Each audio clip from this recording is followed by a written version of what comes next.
Cooking in the house in my road, gotta make her put it on. She don't like wearing clothes, just left Concord. North Carolina, I was licking on booty and a whole lot of vagina. Eat a pizza with some ice cream, she'll remember you. Ice Cube, make it chip like the winter do. See me with the crew, I better get some food. I see you looking like you do. Had to make a move, make a move. Started. Please don't get me started. Started. San Quentin. You come home from San Quentin. How long were you still in California before you decided to leave and go to Washington, and why did you leave? So, when I got out of San Quentin, I was out for a day. 1 day, y'all. 24 hours. Not even long enough to get a good meal, okay? I get pulled over. I bust my car out the garage. It's been sitting, for some years. Start right up, you know what I mean? I'm cruising, bumping some oldies and shit, you know what I mean? Going to get me a 40 OD, you know what I'm saying? Go home and kick back, I'm free. I didn't make it back home. They pulled me over, held me for 17 hours searching my car, saying I was on drugs. Where's the drugs? I've been out less than 24 hours. Yeah. So they know if you get police contact, they're gonna violate you and put you right back. So, they put me in jail. Then they released me from jail in the morning, said report to parole. I reported to a bus and got the fuck on out of state, okay? Got the fuck on. Listen, bro. I dipped, bro. Oregon bound. Boom. Right. I popped up in Oregon 4 days later, met my wife, and had a baby. I was in Oregon for, I started a business. I worked at Round Table, did both for 4 months. And then, the police surrounded my sister's apartment 12 deep with shotguns and dragged my ass back to California. So that's what happened there. Okay. So they took you back to California, which you had to serve time for a violation? Yeah, I gave me a year. And I went back to Tracy and then back to San Quentin. Okay. But I didn't go on death row that time. That time I went to the lower yard where it was dorm living. And lost a whole bunch of soups to the Mexicans playing pinochle. Y'all know who you are. Being that you had to go back on violation, what was that like? Was it a little bit smoother than your first time? Right. I wasn't afraid to be there because I knew everybody there. I knew how things went. I knew how to make a living. I knew how to, make crosses off of the thread. I knew how to, do cards and make money and, fold things and make those little booties and shit. I knew how to do all that. So. Okay. All right. And so once you came home from doing the violation, how long was it before you went to Washington? And tell us about what led to you doing time for the first time over there. So I got out and did a violation, and then I was out in California working at Pizza Hut and had my girl and my little baby there. And still thugging, just because I just got out of prison. So it's that's how people look at you. That's how they know you from town. I've been in this town all my life, so they know that I'm not a nice guy. I got a lot of assaults, I'm not somebody to bring home to mama, Yes.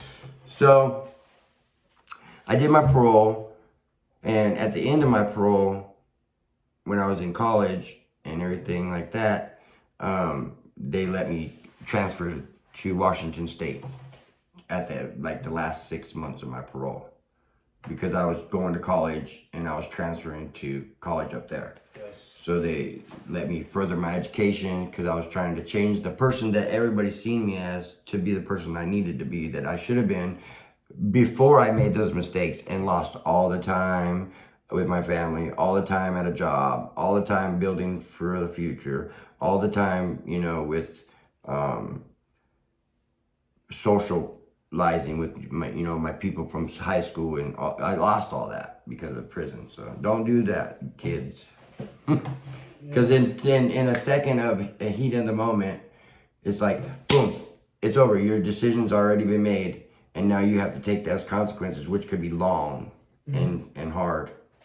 When you could have thought about it and said, you know what, is that serious? I mean, yeah, it hurt my feelings, but do I want to go do 10 years over it? So that's how I think now. It's a little bit different. Okay. The charge that led you to do time in Washington State, what happened? So I got to Washington State. I've been there 15 years. I've been married, got 4 kids, and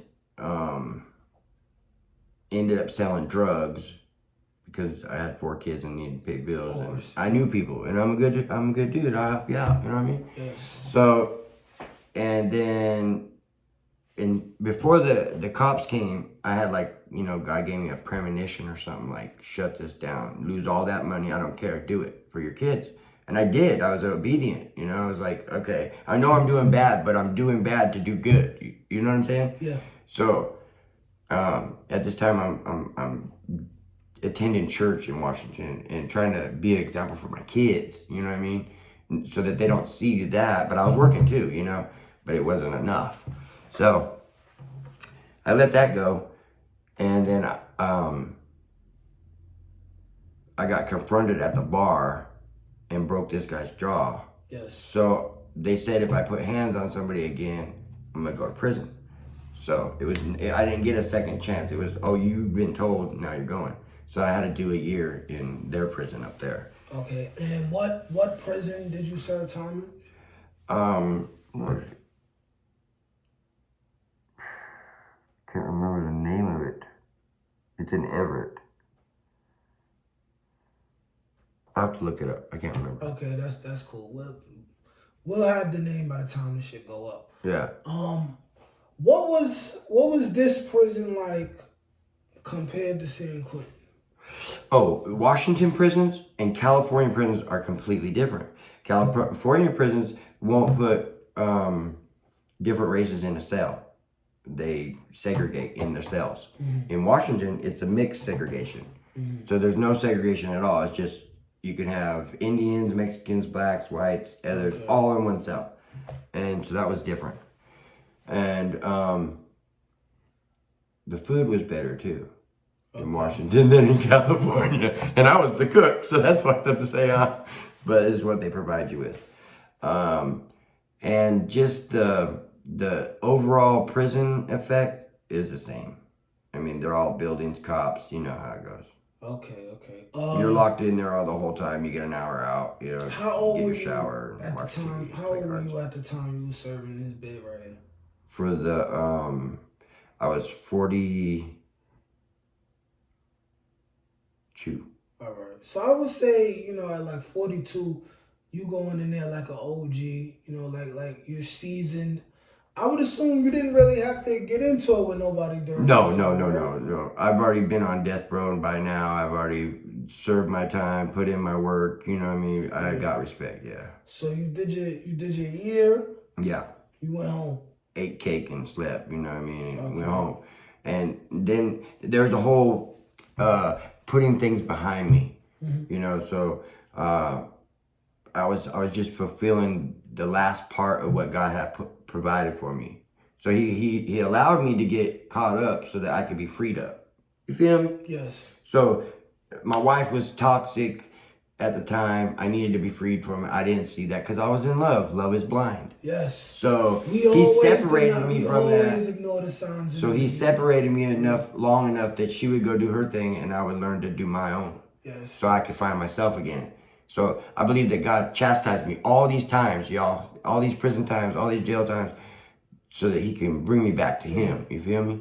Yeah, I believe that when God or the universe is trying to tell you signs and you not paying attention, he gonna smack you harder. He will make it so you have to really deal with some shit for you to realize that you was making the wrong decisions either in your life or with the people who you dating. Right.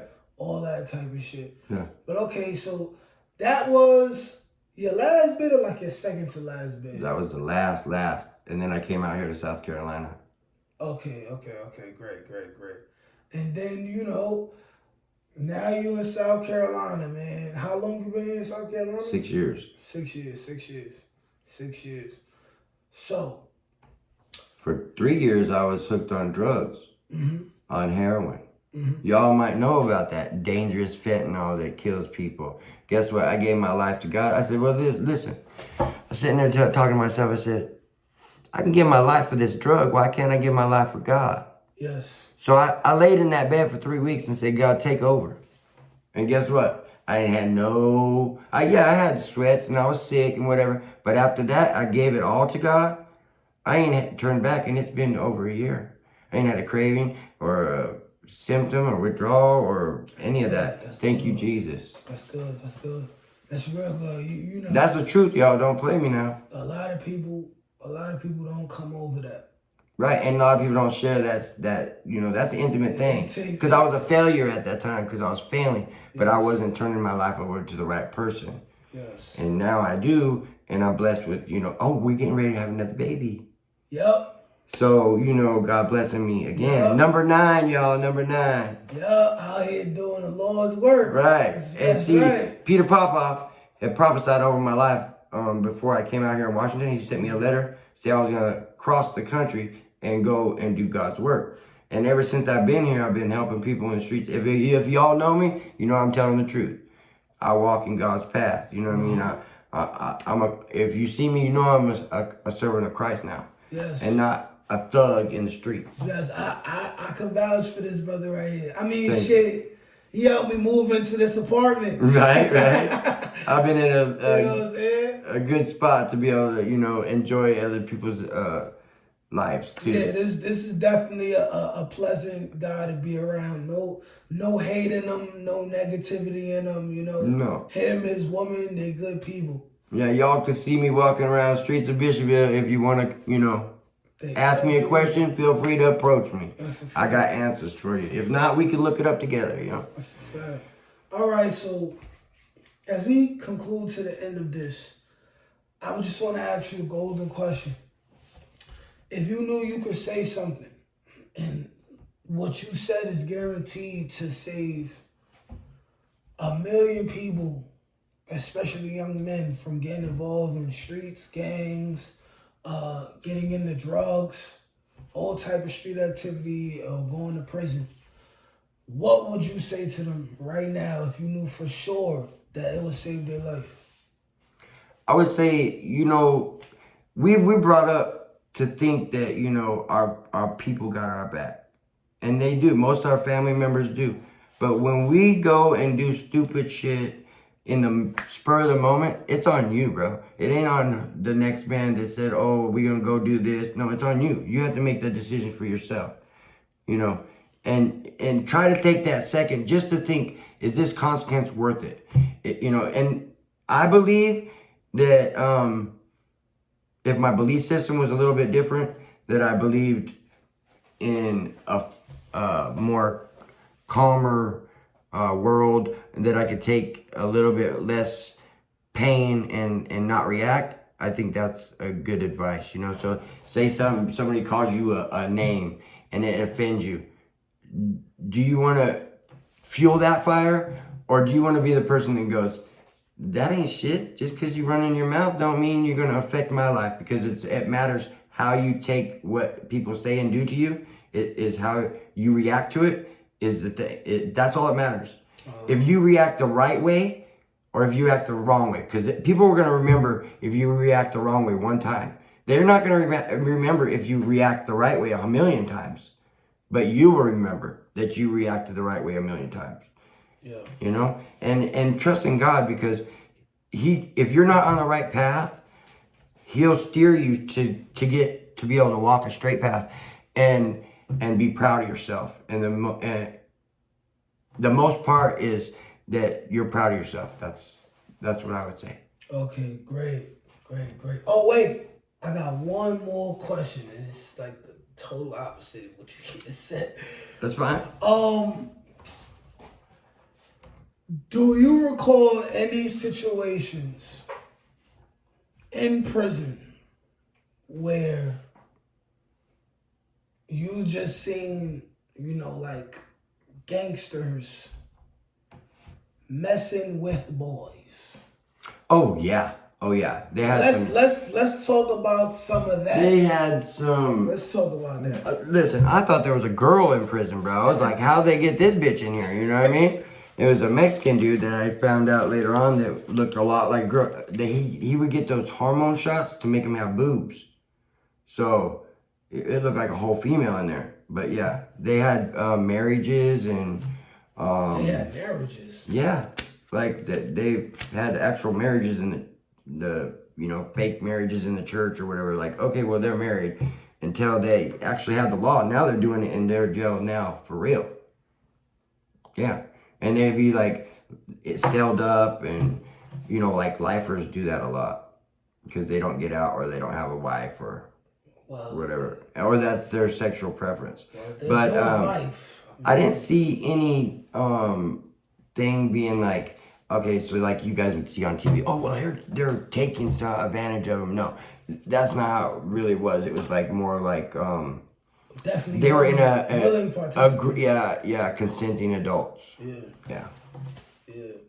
I mean, hey, trying to make each other get through their time, I guess. Hey, I don't condone it, but I don't condemn it because I don't judge another man. Whatever floats your boat, man. I don't judge another man because I don't want that to be. Ain't got shit to do with me. Yeah, as long as they didn't interfere in my life, I was fine with them. Whatever floats your boat. I mean, shit. Yeah. Shit. I don't have. Matter of fact, that's the only incidents that I can recall as far as that goes. Okay. All right. So that's it then. That concludes it, man. It's a wrap. That concludes it. Let them know who you are again. JB, Bishopville, South Carolina. Holla at me. Holla, man. This is going up. This is going to be legendary. Like, share, comment, subscribe. Peace.